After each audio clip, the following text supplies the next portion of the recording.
A major betrayal has occurred between Long Island medium Theresa Caputo and her ex-husband Larry Caputo. Larry sold her $32,000 property without Theresa's knowledge. Upon learning of the incident, Theresa became furious and immediately took legal action against Larry. Based on Theresa's complaint, the police arrested Larry. Later, the court ruled that Larry must pay Theresa $40,000 in damages or face a 5-year prison sentence. The autumn air in Long Island carried a chill sharper than usual that year, but for Theresa Caputo, the chill wasn't just in the weather. It was in her heart. She had faced many storms in her life, from the emotional toll of channeling messages from the departed to navigating the painful divorce from her longtime husband, Larry Caputo. But nothing had prepared her for the betrayal she was about to uncover. One evening, Theresa sat at her kitchen table with a cup of coffee, reviewing paperwork for her upcoming live shows. She was excited about connecting with audiences again, helping them heal by bringing messages of love and closure. As she sifted through the stack of envelopes, one caught her attention. It was from her lawyer. Confused, she opened it, her eyes darting across the page. Her heart sank. The letter explained that a small property she owned in Suffolk County, an inheritance from her late uncle, valued at $32,000, had been sold. Not only sold, but the transaction had already been finalized, and the money was gone. Theresa's hands trembled. Sold? But how? I never gave permission. Her first thought was a mistake had been made. But after digging deeper, the truth surfaced like an ugly shadow from the past. Larry, her ex-husband, the man she had once trusted with everything, had orchestrated the sale without informing her. Somehow, he still had access to paperwork and had used it to push through the transaction. Theresa's anger rose like a tidal wave. How could he? She whispered to herself, her voice shaking. Betrayal wasn't new to her. Spirit work often revealed hidden truths about love and loss. But this was personal. Without hesitation, she contacted her lawyer, who urged her to file a formal complaint. Within days, the case was reported to authorities. The betrayal spread through her like fire, and Theresa decided she would not let Larry get away with it. The arrest came swiftly. Larry was taken into custody, his once confident demeanor replaced with weariness. For years, fans had seen him as a supportive husband on Long Island medium, but now he was the subject of scandal.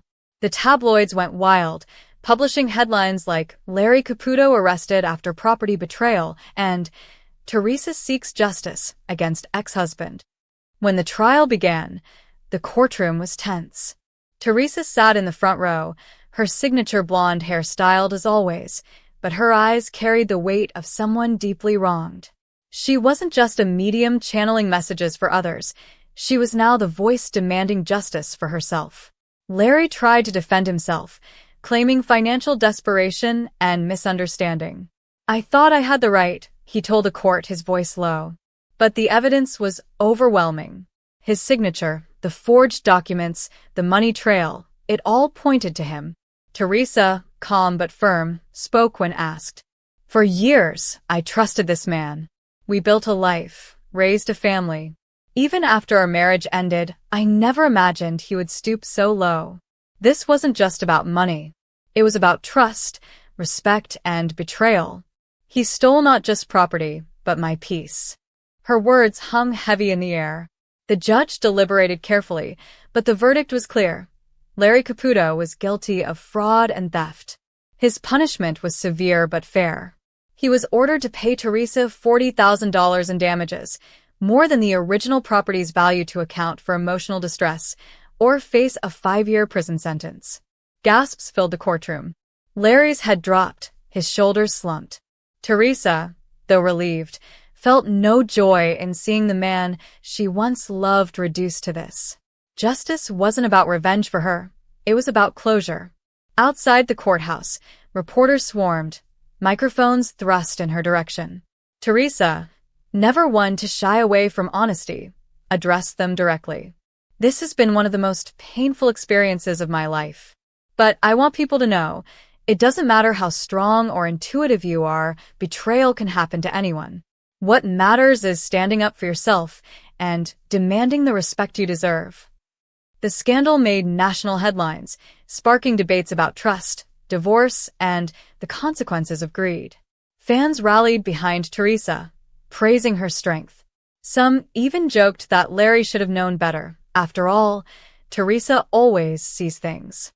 In the weeks that followed, Larry struggled to gather the money to pay the damages. Theresa, meanwhile, threw herself back into her work, helping families heal while silently healing herself. Though scarred, she emerged stronger, a reminder that even in betrayal, resilience shines through. And late at night, when the house was quiet, Theresa would sometimes light a candle and whisper, not to Larry, but to her uncle whose property had sparked the ordeal. "Don't worry," she'd say softly. "Justice has been served, and I'll make sure your gift wasn't in vain." However, the winter night was crisp in Elmira, New York, as the marquee outside the Clemens Center glowed brightly. Long Island medium Theresa Caputo, live. The theater buzzed with anticipation. Families, couples, and even small groups of friends had traveled from all over upstate New York and beyond to witness Theresa's unique ability to connect with the spirit world. But on this night, something extraordinary was about to unfold, something even Theresa herself had not expected. Inside, the lights dimmed and the audience erupted in cheers as Theresa walked onto the stage. Dressed in her signature heels, her blonde hair high and shimmering under the lights, she smiled warmly and raised her hands to quiet the crowd. "Good evening, everyone. I'm so excited to be here with you tonight. As always, I never know who's going to come through, so let's see where spirit takes us." The audience settled in, but there was an unusual energy in the room. Theresa tilted her head slightly, her expression shifting as she tapped her chest. "I don't normally say this," she began, "but tonight I feel a lot of animals in spirit, specifically dogs. And not just one or two. I feel a whole pack of them coming through." The audience gasped softly. Some leaned forward, clutching tissues in anticipation. Theresa moved across the stage. "I have a large golden retriever stepping forward, wagging his tail. He's showing me that he used to love water, swimming, lakes, rivers. Does anyone here connect with a golden retriever named Max or maybe Buddy?" A woman in the third row shot her hand into the air, her voice trembling. "Yes, Max. He was my golden. He passed away 3 years ago. He loved Cayuga Lake. He would spend hours swimming." Tears streamed down the woman's face as Theresa smiled gently. "He just licked my hand in spirit. He wants you to know he's still with you, still running free. He's saying you kept his collar and that you sometimes hold it when you're sad. That's his way of letting you know he's still comforting you." The woman sobbed, nodding vigorously. "Yes, I do. I keep his collar by my bed." The crowd was hushed, moved by the intimate connection between woman and dog, bridged through spirit. But Theresa wasn't done. She pressed her hand to her chest again. "Now I feel another dog, smaller, with a funny bark. A beagle mix maybe? He keeps showing me food, and I think he used to steal it. Who connects with a dog like this?" A young man raised his hand. "That's my dog, Charlie. He was a beagle mix. He once stole a whole pizza off the counter." The audience chuckled. Theresa grinned. "He's wagging his tail like crazy, and he's saying, 'Tell him I never regretted it.' He wants you to know he still watches over your home. He showed me a vision of you crying at night when you were alone, and he jumped up on the bed in spirit to lay beside you. You didn't imagine that warmth. That was Charlie." The man covered his mouth, eyes wet with tears. "I thought I was imagining it. I swear I felt him on the bed." As the evening continued, dog after dog came through. A German shepherd who once worked with a police officer in the audience, a little terrier who had been a child's best friend during cancer treatment, and even a pair of huskies who passed within months of each other. Each connection brought waves of emotion. The theater, usually filled with laughter and applause during a show, felt more like a sacred space that night. People weren't just remembering their pets, they were feeling them again. Finally, Theresa paused, her eyes glistening. "You know, people often ask me if animals go to heaven. Let me tell you this. Not only do they go, but their spirits are just as strong and loving as human souls. Tonight, your dogs have shown up in a way that I've never experienced before. They're telling me they wanted this night to be for them. A night for you to remember their love, loyalty, and the joy they brought to your lives. The audience erupted into a standing ovation, not for Theresa alone, but for the invisible companions whose presence filled the room. As the applause faded, Theresa closed her eyes for a moment, whispering, "Thank you, Spirit. And thank you to all the dogs who showed up tonight." When the show ended, people lingered in the lobby, hugging each other and sharing stories of their pets. Some laughed about funny memories, while others cried softly with the relief of knowing their beloved animals were still near. Outside, under the glowing Clemens Center sign, the crowd dispersed into the cold night. But for those who had been inside, something had shifted. They didn't just attend a performance. They had shared in a reunion of souls, where wagging tails and wet noses crossed the veil to remind their humans of one simple truth: love never dies. However, it was a warm autumn afternoon in New York, and Theresa Caputo had just finished running a few errands near a bustling shopping plaza on Long Island. She wasn't filming an episode, and there were no cameras or producers around her that day.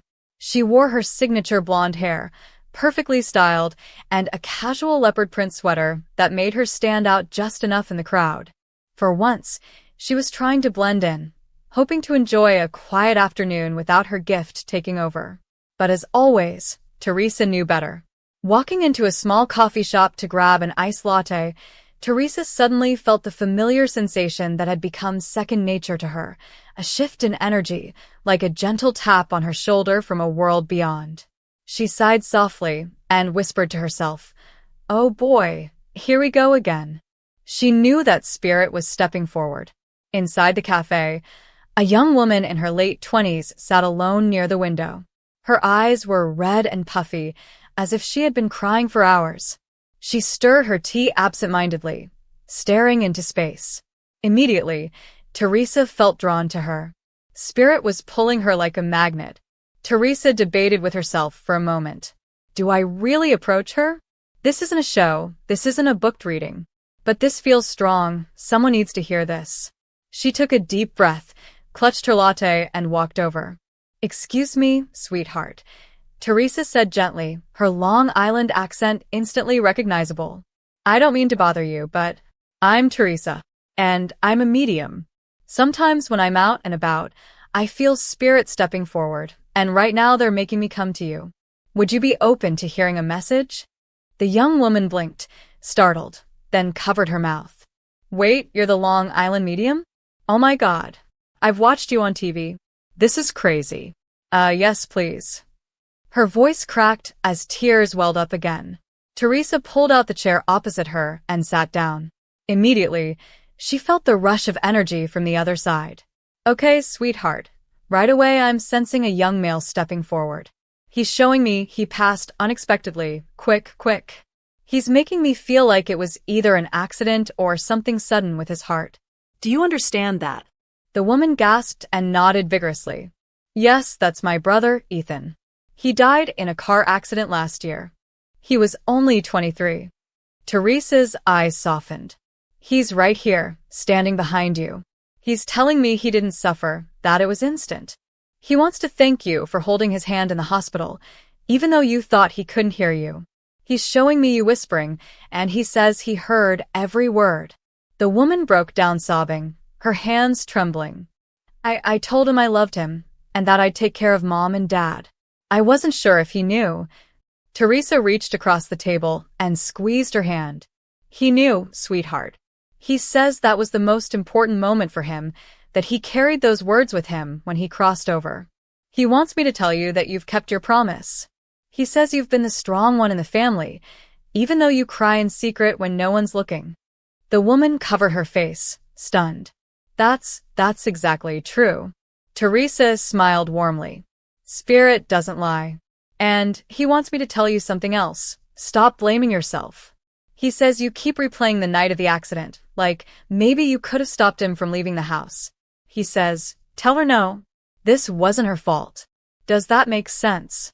The young woman's breath caught in her throat. Yes, I begged him not to drive that night. He insisted. I've hated myself ever since. Theresa shook her head firmly.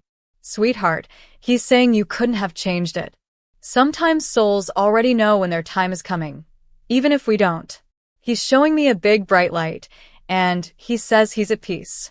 He even makes me feel like he's laughing again, joking around the way he used to. He wants to see you laugh like that again, too. The woman smiled faintly through her tears. For the first time in months, the heaviness on her chest seemed to lift just a little. As Theresa continued, she felt another presence. Your grandmother is also here. She's showing me an apron, like she loved to cook. Do you remember her cooking Sunday dinners? The woman's face lit up. Yes. Nana. She passed when I was a teenager. She made the best lasagna in the world. Theresa chuckled. She just handed me a spoon and told me she's still cooking in heaven. She says you've been trying to make her recipe, but you can never get it just right because you keep forgetting one secret ingredient. The young woman laughed through her tears. That's true. I've been making it for my parents, but it never tastes like hers. Theresa tilted her head, smiling. She says the missing ingredient is love. She says, don't overthink it. Just make it with your heart. And she's so proud of you for carrying on the tradition. The woman sat there, stunned, tears streaming down her face. People in the cafe had started to notice what was happening. Some whispered, some smiled knowingly, while others simply looked amazed. But in that moment, the world outside faded for the young woman. Theresa leaned in closer. Your brother says one more thing. He leaves you feathers. Have you been finding white feathers in strange places? The woman gasped. Yes. I found one on my car seat last week and another on my pillow. I thought I was going crazy. Theresa shook her head, her eyes glistening. That's him. It's his way of letting you know he's around, watching over you. So when you find them, don't be scared, just say hi. The young woman's hands trembled as she whispered, this is the first time in so long that I don't feel alone. Theresa squeezed her hand again and said softly, Sweetheart, you are never alone. Spirit is always with us, especially the ones we love. You just needed a little reminder today. The woman embraced Theresa tightly, whispering, Thank you. Thank you so much. As Theresa left the cafe, sipping the last of her latte, she thought about how she never planned these moments, never forced them. They just happened, spontaneous, raw, and deeply healing. That was her gift, her purpose, to bring comfort when it was needed most, even in the middle of an ordinary afternoon at a coffee shop on Long Island. And as she walked to her car, Theresa smiled to herself. Another soul at peace. That's what it's all about. However, it was a bright fall afternoon on Long Island, and the television studio where Theresa Caputo was filming her new special was buzzing with energy. The cameras were being adjusted, lights tested, microphones clipped onto clothes, and producers hurried back and forth with clipboards. Everyone in the crew was focused on making sure the show ran smoothly. Theresa, in her signature high blonde hair and bold nails, was waiting backstage. She was supposed to film a short promo clip, but as always, she felt the tingling sensation she knew all too well, a sign that spirits were near. She sighed, half amused and half overwhelmed. Spirit doesn't care if I'm supposed to be filming or not, she muttered under her breath. They just want to be heard. As she walked onto the set, the director was giving instructions to the camera operators. But Theresa suddenly froze, her eyes darting toward one of the sound technicians, a young man in his late 20s named Mark. He was kneeling down, checking wires, clearly unaware that anyone was watching him. Excuse me, honey, Theresa said, pointing right at him. I don't mean to interrupt, but Spirit is screaming in my ear right now. I gotta stop. The crew chuckled nervously. They were used to Theresa doing spontaneous readings, but usually with audience members, not with the people running the cameras. Mark looked up, confused. Me? He asked. Yes, you, Theresa said, walking closer. Sweetheart, I'm gonna say this. There's a woman stepping forward for you. She's showing me a necklace, something very delicate, like a locket. and she keeps pressing her hand to her heart. Who is this to you? Mark's face paled instantly. He swallowed hard and looked around, as if trying to decide whether to answer. Finally, he whispered, That sounds like my mom. She passed away last year. She wore a gold locket every day. The room went silent. Even the director lowered his clipboard. Theresa nodded, her voice softening. Yes, that's her. She tells me you found the locket in her drawer after she passed, and you didn't know whether you should keep it or give it to your sister. She wants you to know, keep it. She says it's meant to stay with you. Mark blinked, and tears filled his eyes. I did find it, and I didn't know what to do with it. It's in my dresser at home. Theresa smiled warmly. She just said, tell him I sit on his bed at night when he feels alone. Sweetheart, she knows you've been crying at night. She knows you think you're hiding it, but she sees it. And she's hugging you every single time. Mark covered his face with his hands, unable to hold back his emotions. A few crew members gently patted his back. But Spirit wasn't finished. Theresa gasped slightly, turning her head toward the lighting rig above. Oh my God. Now another one stepping forward. This is crazy. Okay. Whose grandfather was in the military? He's standing tall, saluting. Someone here in this room has a grandpa with medals. Who is that? A woman holding a boom mic raised her hand slowly. That might be me. My grandpa was in the Navy. He died when I was little. Theresa beamed. Yes. That's him. He's showing me an old photograph of you on his knee, by the water. He wants you to know he's been with you all these years, especially when you doubt yourself. He's saying you've been afraid of not being strong enough lately, but he says, you're tougher than you think. The woman's lip trembled. I have been struggling with that exact thing. Suddenly, the room no longer felt like a studio. It felt like a sacred circle where walls between the living and the dead had thinned. Even the skeptical cameraman in the corner found himself shifting uneasily, his arms crossed, as though resisting what he was witnessing. Theresa walked a little closer to him and tilted her head. Honey, don't cross your arms at me. Spirit is all around you too. The man shook his head. I don't have anyone coming through. I'm fine. Theresa smirked knowingly. Oh really? Because there's a man here who's making me feel like he died suddenly, like bang, out of nowhere. He says he's your friend, not family. Car accident? Do you understand this? The cameraman's jaw dropped. He stammered. Yeah. My best friend in high school. He was killed in a car crash. I never talk about it. Well, he's talking about it now, Theresa said softly. He says you always felt guilty because you were supposed to go with him that night, but you didn't. He wants you to know, don't carry that guilt anymore. He's saying, it wasn't your fault. It was just my time. The man's eyes glistened as he looked down at the floor, trying to process the flood of emotions. By this point, nearly the entire crew had tears in their eyes. The director whispered to his assistant, forget the promo. Just keep the cameras rolling. This is the show.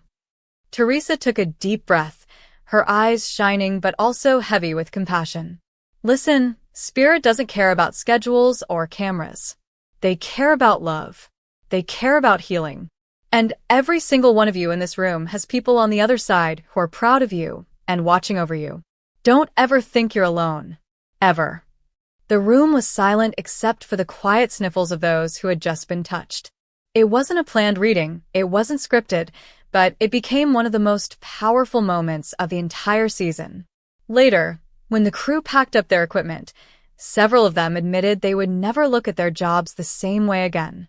Working behind the scenes had always meant hiding in the shadows, but that day, the spotlight found them in the most unexpected and healing way. And Theresa, as she left the studio with her signature laugh and warm smile, said to herself, Yup, Spirit always knows what they're doing. Hello, lovely viewers. Welcome to my channel. I am Mina. Hope your day is so well. If you like the video, don't forget to subscribe the channel.